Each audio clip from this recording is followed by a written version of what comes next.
Hola amigos, ¿cómo están? Qué gusto saludarlos. Bienvenidos a este espacio. Oigan, pues los saludo con muchísimo gusto a todos. Me encanta saludarlos. Me encanta saber que estamos conectados el día de hoy. Es un día lluvioso, es un día que... Pues vaya que está cayendo un chubasco aquí en Valle de Bravo y seguramente donde ustedes están también la lluvia está presente.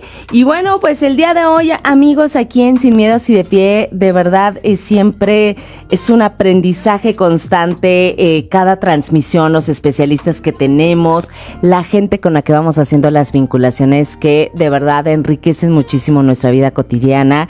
Yo ayer me llevé y todos los días siempre me estoy llevando lecciones de vida muy importantes y hoy no va a ser la excepción.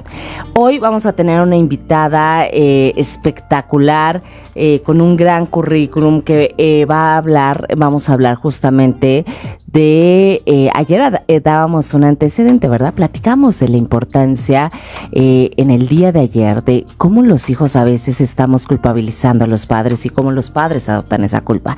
Pero el día de hoy vamos a hablar de un tema sensible que trataremos de compartir con ustedes de la manera más respetuosa, y es cuando mi hijo decide ya no estar en este plano terrenal, cuando sale por la fuerza, como le llaman cotidianamente, por la puerta falsa. ¿Cómo vivir y afrontar ese duelo? De eso vamos a platicar el día de hoy. Oigan, ¿de qué va nuestro episodio del día de hoy en Sin Miedos y de Pie? Pues vamos a escuchar esta cortinilla y daremos la bienvenida a nuestra invitada el día de hoy. No se despeguen de la transmisión. El suicidio es un problema de salud pública en el mundo y también en nuestro país. Existe un aumento significativo del reporte de casos a través del tiempo. En México, en 2021, se observaron 8.447 suicidios consumados, 1.224 más que en el 2019, significando una tasa de 6.2 por cada 100.000 habitantes. La ocurrencia más alta fue en jóvenes de 18 a 29 años y más frecuente en hombres que mujeres. Chihuahua fue el estado con mayor cantidad de suicidios, mientras que Guerrero reporta la más baja del país. Hoy en la cabina hablaremos del suicidio. Dalia, bienvenida, qué gusto tenerte aquí. Muchas gracias, gracias por la invitación. Pues estamos siempre, pues digamos que orgullosos de ir conociendo más y más personas con tanta experiencia, trayectoria, con ganas de compartir tantos temas que son medulares, sobre todo en nuestra sociedad siglo XXI, tantos temas que nos compete trabajar y hablar. Dalia, me gustaría presentarte para toda la gente que sigue la transmisión. Dalia Guadarrama es psicóloga, tiene la licenciatura en psicología, diplomado en psicología clínica y especialidad en psicología infantil. Estudió en el plantel de Ixtlahuaca durante 6 meses, pero ahí estudiaste el diplomado, ¿no? No. Estudié en Ixtlahuaca, sí, pero fueron 5 años. En Ixtlahuaca estuve 6 meses, pero dentro del penal. Del penal. Haciendo prácticas, claro, estuvo en el DIF de aquí de Valle de Bravo, docente en la Universidad Privada Alfa Lambda, y es psicoterapeuta infantil de la Clínica del Ángel en Valle de Bravo, y ha participado también en varios podcasts, ha ofrecido pláticas justamente en Espacio Odisea, que me parece haber visto los flyers también, y bueno, colaborando también de pronto para Radio Mexiquense, nuestros hermanos y mi alma mater, de donde egresé también como experiencia radiofónica aquí, y por lo que mucha gente me conoce. Oye, Dalia, pues bueno, el día de hoy nos vamos con un tema fundamental, mi querida Dalia, que lo vamos a manejar con todo el respeto que implica, con todas las pincitas que refiere el tema. Cuando nosotros estábamos hablando al inicio, ¿cómo le ponemos al tema? ¿Le ponemos así, el suicidio? Es tan fuerte ya la palabra como tal, que a veces queremos darle... Pero vamos, es una realidad que está pasando en nuestra sociedad hoy en día, Dalia, y de eso vamos a platicar. ¿Qué pasa con una familia en donde al interior del hogar alguien de los integrantes, háblese de un hijo, háblese de era mi hermano, mi nieto, mi sobrino, se ha quitado la vida, ha decidido ya no seguir en este plano porque tocó tan profundamente una tristeza, una depresión, que decidió irse? Qué difícil la situación Porque ningún papá, Dalia, ninguna mamá seguramente tiene en la conciencia o en el plano amoroso pensar que vas a ir al funeral de tu hijo. Claro. No piensas que se va a ir antes de que tú lo hagas. Y seguramente eso también toca fibras muy sensibles. Claro. ¿Te ha tocado trabajar terapéuticamente muy de la mano con casos, Dalia? Sí, y he estado pues platicando con algunos papás que justamente han vivido, han experimentado la pérdida de un hijo con este suceso, cuando pues deciden culminar con su vida. Todo ser humano atravesamos un proceso que se llama duelo, sí. Cuando pues vivimos una pérdida, cualquier tipo de pérdida. Y pues obviamente cuando hablamos de una pérdida humana, cuando hablamos de la pérdida de un hijo, de un familiar, de un amigo, pues este duelo pues se hace más grande, ¿no? Por supuesto. Entonces, justamente cuando hablamos de suicidio, hablamos de este duelo en los padres.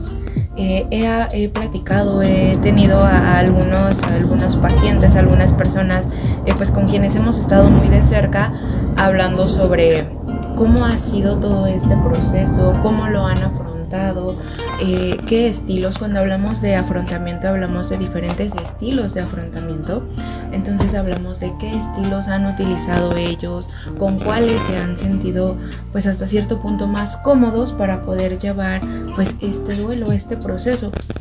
Cuando hablamos de duelo, sí. El duelo siempre se atraviesa con 5 etapas. Sí. Estas 5 etapas no se presentan de manera lineal, se pueden presentar pues de manera aleatoria. Hablamos de la negación, hablamos de la ira, hablamos de la negociación, hablamos de la aceptación. Cuando hablamos de estas etapas, por ejemplo, cuando hablaba con una señora que su hijo decidió culminar con su vida, ella me decía, lo primero que yo me acuerdo que viví cuando me dan la noticia fue caer de rodillas y decir no es cierto. Ahí hablamos de la primera etapa, que es una negación, donde digo no es cierto, no falleció, no se fue, no lo perdí. Entonces así se van a ir presentando las etapas que vamos a ir viviendo. Sí. Negación es la 1.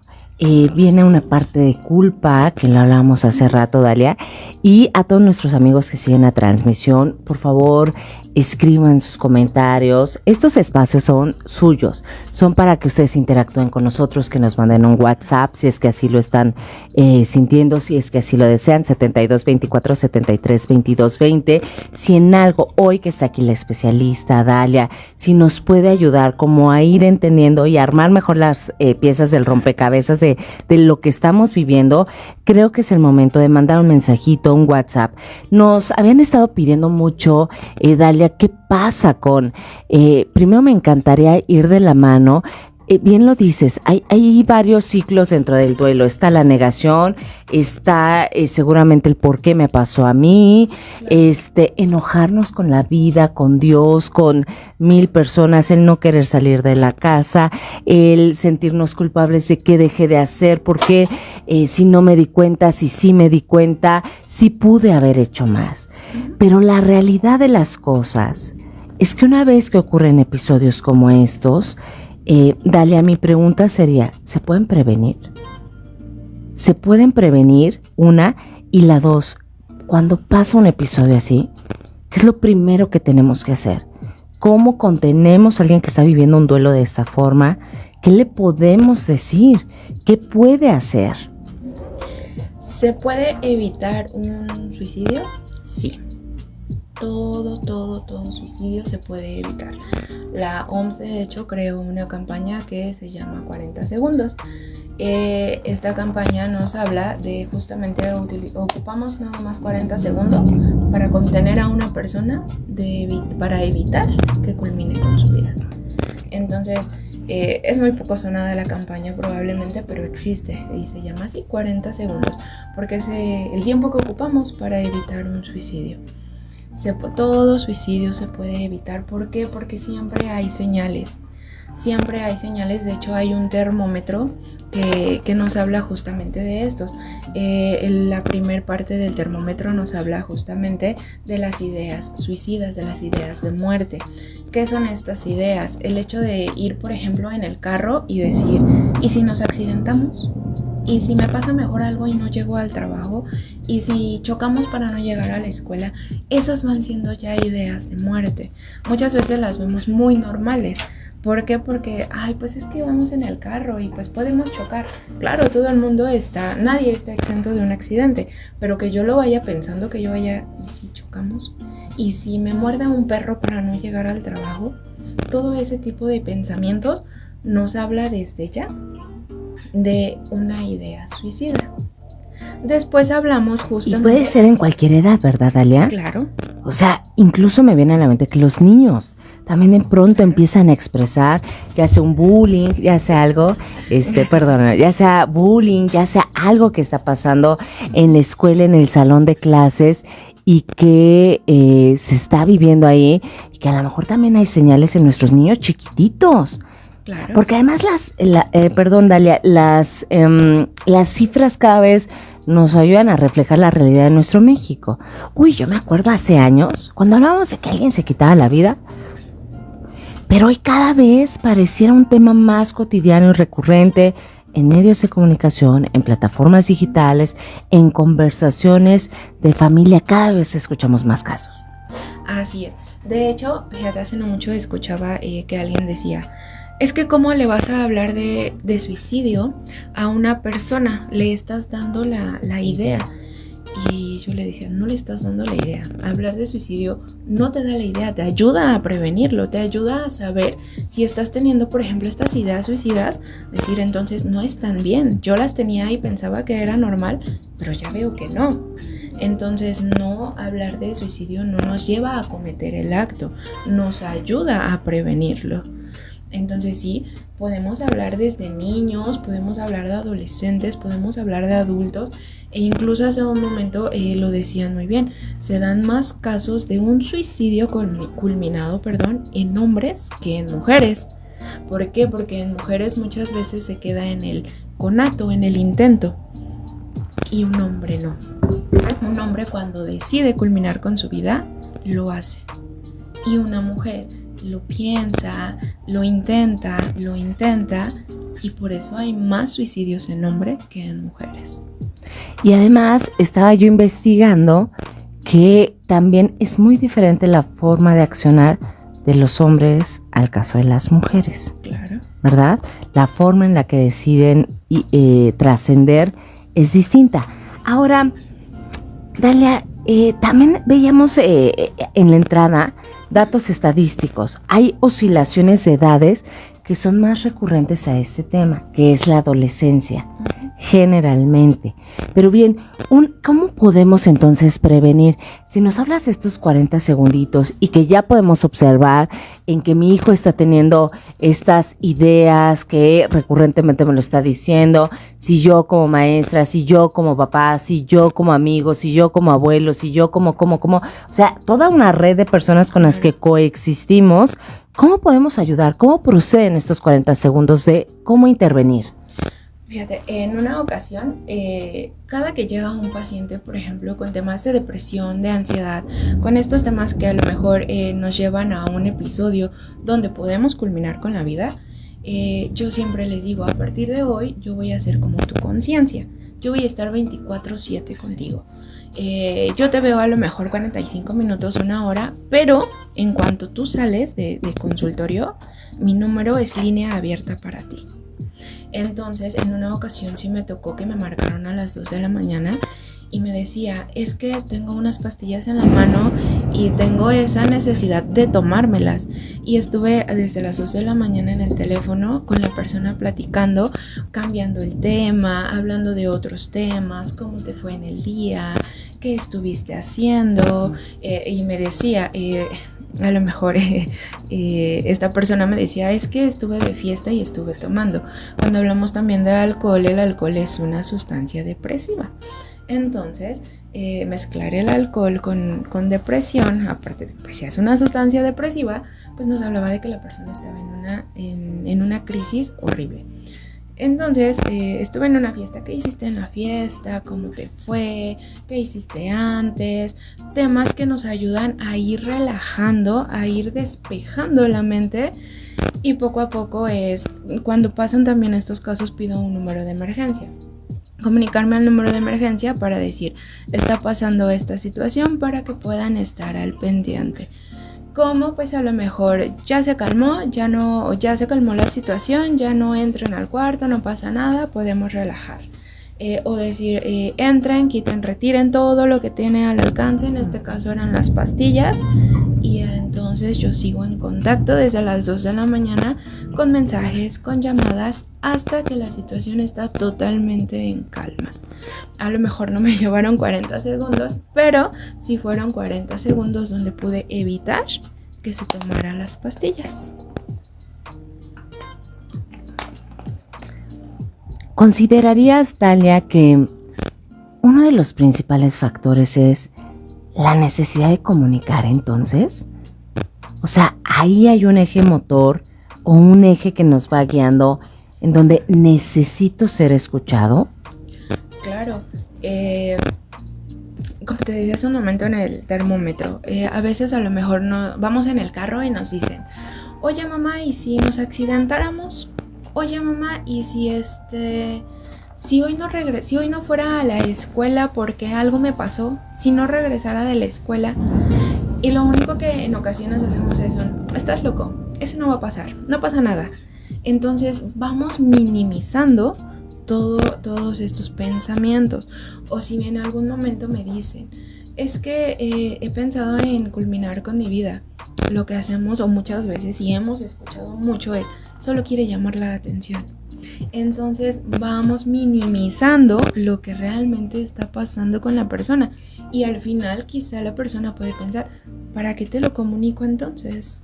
Si me vas a decir que estoy exagerando, si me vas a decir que estoy tratando de llamar la atención, si yo como adolescente llego y te digo, es que me dejó mi novio y esto me tiene muy deprimida, me tiene muy triste y ya no quiero vivir porque me dejó mi novio, y a lo mejor decimos, ¿y por qué? Lo vas a superar, yo ya viví eso no es nada. Sí, claro, yo ya lo viví, pero en ese momento está siendo su problema, su realidad, y está siendo grande para la persona. Para mí a lo mejor como mamá, como hermana, ya no, pero para ella sí. Entonces tengo que darle la importancia para que después pueda tener la confianza de decirme, ya me dijo, ya no quiero vivir porque me dejó mi novio. Entonces yo poder estar ahí. ¿Por qué? Porque el pensamiento ya está. Entonces lo que no puedo permitir es que llegue a una ideación, a un plan para llevarlo a cabo. Entonces, claro que la comunicación es base para poder hablar de la prevención de estos sucesos. Ahora bien, Dalia, una vez que acontece una situación tan dolorosa para una familia, en donde converge el sí, a lo mejor me lo dijo y no lo escuché, no porque no quisiera, sino porque efectivamente o minimicé, o a lo mejor pensé que se le iba a pasar, o a lo mejor sí hablé con él ese día, o a lo mejor no le pude contestar y pasó el acto, se lleva a cabo este proceso y viene este duelo con la familia, en donde rompe, por supuesto, mucho del dolor, digamos, de papá, mamá, los hermanos. ¿Cómo empezar a enfrentar un duelo en familia? Muchas familias se separan por no saber cómo, porque cada quien va a llevar el duelo seguramente en procesos distintos, Dalia. Es decir, a lo mejor los dos somos los papás, o soy mamá soltera, o soy papá, y cada quien va a vivir el duelo muy diferente. ¿Cómo poder ayudar a la gente que está viendo el programa, que ha pasado por una situación así y que el dolor es inmenso? Claro, el proceso de duelo, como lo decía al principio, las etapas son las mismas. Lo único que cambia es a lo mejor la manera en la que se va presentando. Obviamente la intensidad se presenta en cada persona de manera diferente. Yo puedo decir, yo voy a ser fuerte, yo voy a soportar, pero tengo a quien se está derrumbando. Entonces la intensidad con la que se viven estas etapas es muy diferente. El afrontamiento, eso es con... Hablamos de 3 tipos de afrontamiento. Hablamos de un afrontamiento evitativo, que es donde prefiero a lo mejor no salir de casa. ¿Por qué? Porque no quiero afrontar lo que me pregunten afuera, no quiero saber nada de, es que, y me lo decían, es que salgo a la calle y me dicen, es que fue un tonto, ¿por qué lo hizo? Vaya, entonces prefiero quedarme en casa para evitar todo eso. Hablamos de un afrontamiento pasivo, donde lo llevo de manera pues más tranquila, ¿no? Donde ya lo voy aceptando, lo voy asimilando, donde acepto la pérdida, pero todavía duele. Y hablamos de un afrontamiento activo, donde prefiero salirme a trabajar, donde y hemos escuchado muchos casos de perdí y me enfoqué en el trabajo, me enfoqué en la religión, me enfoqué en otras cosas y a lo mejor dejé de lado toda mi familia. Oye, Dalia, a ver, me gustaría hacer poner como ejemplo un caso que fue muy mediático en nuestro país y que me gustaría abonar a qué tan sensibles somos como sociedad, como amigos, como familia y demás. En el caso, por ejemplo, del artista de Maribel Guardia, cuando pierde a su hijo, y creo que me remite a esta tercera opción de, bueno, yo retomo lo más rápido que puedo, sale a dar declaraciones, la prensa está encima, ¿cómo fue? Y entonces el duelo no lo pudo, no sé si tenga que haber un proceso de duelo donde te permitas tú llorar, gritar, aventar cosas, date esa oportunidad. Qué tan importante, Dalia, es tocar el dolor y decir, vivo mi duelo como lo tenga que vivir. En este caso me venía a la mente pensar en que no le dejamos como sociedad tener su duelo. La prensa estaba más preocupada por la nota de 8 columnas, la inmediatez, la prensa, la mejor toma, que dejamos de lado como sociedad el duelo que estaba viviendo. Y a veces creo que eso en ciertas esferas lo llevamos a la vida privada.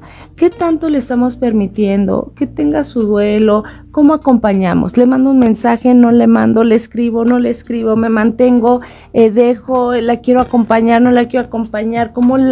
¿Qué hacemos? ¿Y cómo lo tiene que vivir esa persona, Dalia? Bien, por ejemplo, en este caso no se dejó que viviera su duelo. Ella también decidió evitarlo, decidió hacer actividades, decidió un afrontamiento activo donde sigo trabajando, ya tuve la pérdida, me duele, sí, pero continúo con mis labores. No nos dimos un tiempo para respirar, para procesar tal vez lo que estaba pasando. Sí. ¿Qué pasa? Y siempre lo menciono, somos como ollitas express. Vamos acumulando emociones, sí, y va a llegar el momento en el que vamos a explotar. Así ¿Y qué va a pasar en este momento? No se generaliza, obviamente, es un posiblemente que cuando su ollita se llene va a explotar. Ya sea con una enfermedad física, ya sea con alguna explosión, por ejemplo, y lo hemos visto también con artistas donde sueltan un golpe al reportero porque ya lo estresaron, etcétera. Hay muchas maneras de que nuestra ollita explote. Entonces, si no vivimos nuestro duelo en ese momento, en algún momento se va a presentar. ¿Por qué? Porque nos estamos manteniendo en la negación quizá, donde ya falleció, pero ahí quedó. No lo he aceptado. Quizá yo puedo salir y decir, sí, está todo bien, estamos trabajando, pero ¿qué tan cierto es eso? Claro. Entonces, en algún momento esa ollita va a explotar y tenemos que sacar todas esas emociones, tenemos que vivir ese duelo. ¿Qué pasa aquí? Que si no lo vivimos podemos convertirlo en un duelo patológico. ¿Qué es un duelo patológico? Es cuando llevamos más de 2 años en este proceso y aún no aceptamos la pérdida. Entonces, si no lo vivimos, podemos convertirlo a un duelo patológico. Que me queda claro que el dolor siempre va a estar ahí, es decir, cuando te cortas, la cicatriz te va a acompañar. La gran diferencia va a ser cuando te tocas esa cicatriz y sigue doliendo y el rojo vivo, o esa cicatriz justamente va generando su proceso natural de cicatrización, que siempre va a estar ahí, pero ya me duele menos, es decir, acompaño. Ahora, lo ideal en el duelo sería 1 año, ¿o cuánto tiempo? Lo ideal en el duelo son 6 meses. Hablamos de un duelo de 6 meses. Si después de 6 meses seguimos en negación, seguimos en ira, tenemos que entonces comenzar a pedir ayuda. Porque después de 6 meses hablamos de que nuestro duelo puede convertirse en patológico. Si ya tenemos 2 años con este duelo, entonces ya hablamos de un duelo patológico, donde ya no pude culminar yo mi proceso, entonces necesito que alguien me ayude a culminarlo. Como pues a lo mejor guiándome, a lo mejor pues dándome las herramientas que se necesitan para ir aceptando la pérdida que tuve. Es aceptando, el hecho de aceptar la pérdida, justamente como lo mencionabas, no quiere decir que ya no va a doler o que me voy a acordar y ya va a ser como de, ay sí, lo perdí. No, es aceptar que ya no está. Oye, mi Dalia hermosa, y además platicábamos previo a estar al aire, que hay una parte en este proceso que cada quien lo vive distinto, evidentemente. Hay quien a lo mejor sí, acompáñame, te necesito, y hay quien pueda decir, no quiero que me acompañes, pero hay mucha culpa porque siempre estamos haciendo un sojuzgamiento social. Claro. Mira, acaba de pasar 1 mes y ya está cocinada y peinada y arreglada. O sea, ¿cómo? ¿No le dolió? Siempre estamos vertiendo este tipo de comentarios que pueden ser dolosos. Creo que como sociedad cada vez nos desensibilizamos más de todo lo que pasa a nuestro alrededor, ¿no? Cada vez, y creo que las redes también nos ayudan a darnos cuenta cómo, híjole, creo que estamos perdiendo mucho de la sensibilidad y del tacto de cómo acompañar, cómo ser prudentes, a qué ritmo quiere avanzar, en qué ritmo su duelo va, si te acompaño y desde dónde te acompaño, o a lo mejor quieres estar solita y ahorita no quieres estar conmigo, ¿desde dónde ir haciendo todos estos procesos? Oye, nos llega un mensaje que me encantaría que pudieras referir, porque hablando de estos temas, creo que a través de los mensajes también podemos darnos cuenta de esos 40 segundos que decimos. Claro. Dice, a veces uno piensa en que no vale uno como persona, o sea, no valgo nada. Y esa desesperación de quererte hacer daño crece mucho, tanto en la mente y te puedes llegar a ocasionar lesiones, ya sea a ti o a otras personas. ¿Qué le decimos a esta persona que nos está enviando este mensaje y que claramente hay este pensamiento, a lo mejor en algún momento de, pues no valgo nada? Claro. ¿Qué le decimos? ¿Cómo le decimos que sí hay una valía? Hay una carta que se llama El día después de mi suicidio. Y no me la sé totalmente de memoria, pero nos dice más o menos así. Dice, el día después de mi suicidio conocí el verdadero amor de mi madre. Cuando la vi hincada sobre mi cama llorando, algo así, el día después de mi suicidio, conocí el verdadero amor de mi padre, cuando lo vi llorando a mares por mi pérdida, etcétera, etcétera. Conocí el amor de mis hermanos, hasta incluso menciona, conocí el amor de mi mascota. Y al final de esta carta nos dice, lo bueno que solo fue un sueño. ¿A qué voy con esto? Muchas veces creemos o tenemos ese pensamiento de no valgo nada, nadie me entiende, a lo mejor porque ya me regañaron, no me quieren, no les importo, no les interesa lo que me está pasando, pero lejos de todo eso, todos tenemos un papel muy importante en nuestra familia, en la sociedad, en la escuela, en el ámbito en el que nos estemos desenvolviendo en ese momento. Quizá yo ahorita digo, es que yo no valgo nada, pero si yo voy y le digo y me siento con mi perro, por ejemplo, mi perro me va a mover la cola. Ay, claro, sí. Y eso ya me está indicando que a lo mejor para mi perro soy importante. Si yo tengo este pensamiento de es que no valgo nada, pero a lo mejor voy con mi mamá y le doy un abrazo y le digo, te quiero, el abrazo va a ser correspondido y tal vez me va a decir, yo también. O si voy con papá, por ejemplo, con mi papá, yo tengo mucho lo abrazo y le digo, te quiero. Y mi papá me avienta y me dice, sí. Esa es su manera de decirme, yo también te quiero. Entonces, muchas veces, o a lo mejor en un momento de de tristeza, porque en este caso a lo mejor no hablo de una depresión, en un momento de tristeza, si yo llego y le digo a mi papá, te quiero, y me avienta, voy a decir, es que no me quiere. Pero tengo que entender las señales que me dan, tengo que entender la manera de las otras personas de decirme eres importante, de decirme te quiero, de decirme eres valioso. Sí. Entonces, si yo ya estoy pensando que no soy valioso, tengo que ponerme a pensar para quién no soy valioso. Y muchas veces en consultorio les digo, dime 5 nombres de las personas que tú más quieres en este mundo. Y comienzan, pues mi mamá, mi papá. Y cuando les digo, ok, ya me dijiste tus 5, pero ¿y dónde quedas tú? Yo no te dije dime 5 externas, yo solo te dije dime 5 personas. ¿Dónde quedas tú? O sea, bien pudiste comenzar, pues yo soy una persona, me quiero un montón a mí, quiero a mi mamá, quiero a mi papá. Entonces, si en el ámbito en el que nos estamos desenvolviendo creemos o tenemos la idea de que no tenemos de que no nos están dando el valor que merecemos, nosotros también podemos hacerlo. Nosotros tenemos también la suficiente capacidad para decir sí valgo. ¿Por qué? Porque lo que estoy haciendo a lo mejor nadie más lo puede hacer. Porque a mí me invitaron hoy a una entrevista. Claro. Y entonces es porque algo estoy haciendo bien, ¿sabes?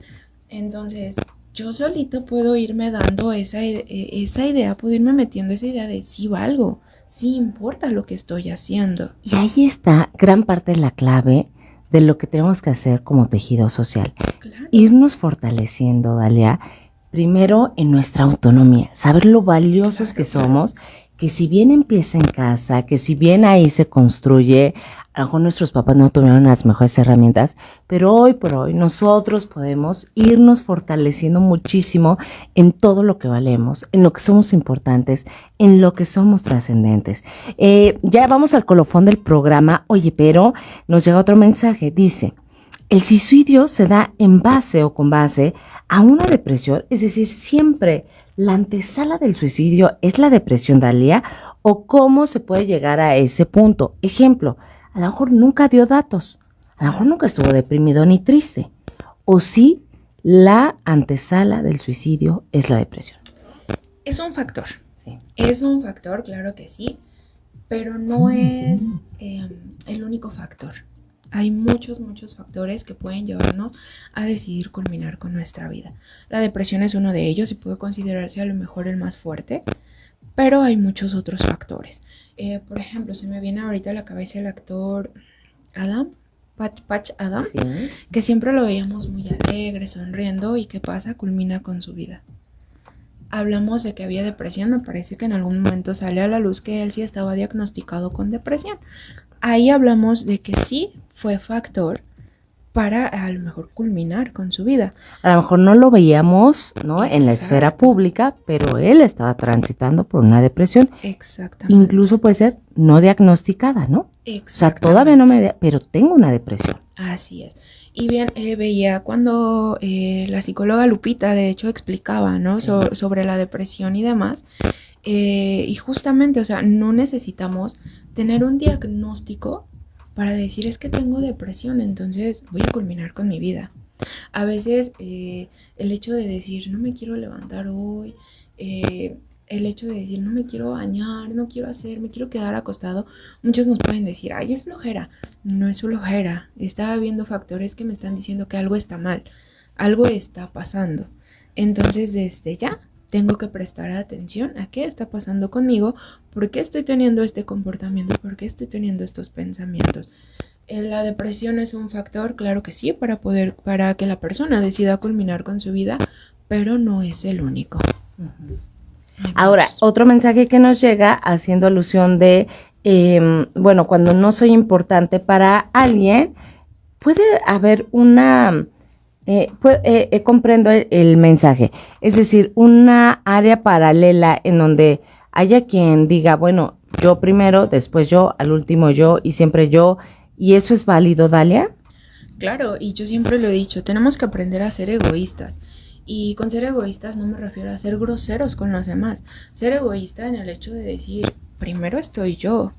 Si algo, por ejemplo, no me está pareciendo en mi trabajo ya me dijeron, es que todo lo haces mal.